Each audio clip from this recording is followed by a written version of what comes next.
Саламатсыздар ма балалар? Бүгінгі сабағымыз дүниетану сабағы. Сабақтың тақырыбы жанғыш пайдалы қазбалар. Пайдалы қазбалар жер қойнауынан немесе жер бетінен қазып алынатын тау жыныстары. Бұл табиғат байлықтары адамның қажеттілігіне жаратылады. Тұңғыш геолог Қаныш Сәтпаев отанымызға, елімізге, халқымызға, табиғи байлықтарымызға тіреу де, сүйеу де бола білген академик ғалым. Жезқазған мыс рудасын ашуға көп еңбек сіңірген осы Қаныш Имантайұлы Сәтпаев болатын. Қазақтың тұңғыш геологы Қаныш Сәтпаев. Жанғыш пайдалы қазбалардың бірі таскөмір. Таскөмір осынау ежелгі ормандарда пайда болған, яғни ағаштың шіріндісінен пайда болған.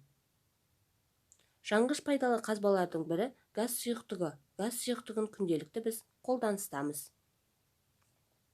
Жанғыш пайдалы қазбалардың бірі мұнай.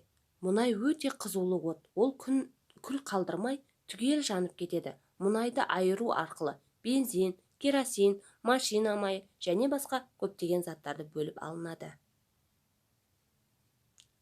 Балалар, дәптермен жұмыс жасаймыз. Мына шартты белгілерді есте сақтап алыңыздар, немесе дәптерлеріңізге жазып алып, келесі берілген сіздерге карта арқылы сол картадағы тапсырмаларды орындайсыздар. Мынау сіздерге берілген карта. Яғни тапсырма. Картада елімізге аса ірі көмір, мұнай, газ кен орындарын табасыздар.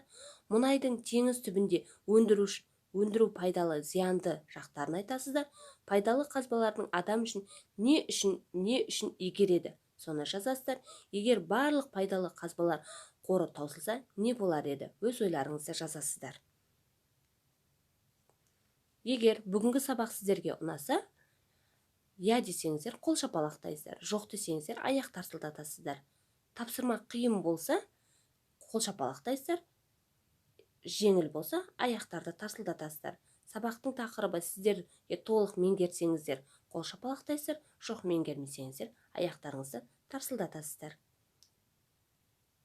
Үйге тапсырма, мәтінді оқып, Қазақстанның картасында пайдалы қазбалар өндірілетін жерлерді көрсетуге дайындалып келесіздер. Рахмет, сау болыңыздар.